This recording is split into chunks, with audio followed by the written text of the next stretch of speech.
In this video, I will guide you on how to make moving sticker from Instagram Reels. First, launch open the Instagram app on your device. Make sure to log into your account.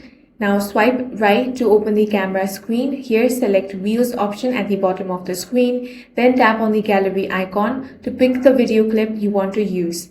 Now select the exact segment of the video you want, keeping it under 6 seconds. Then tap on next.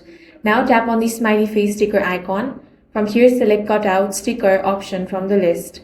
Select the video clip again from your gallery that contains the moving subject you want to isolate. Wait for Instagram to automatically detect and cut out the moving object from the video background. Tap Select manually in the bottom corner if you need to use your finger to adjust or fix the edges of the cutout. Then tap Create Sticker to finish making your moving sticker. Tap the sticker from your Save Sticker tray to drop it onto your reel, then pinch to resize or drag it to place it anywhere on the screen. That's all for this video. If you found it useful, make sure to hit the like button and subscribe for more videos like this.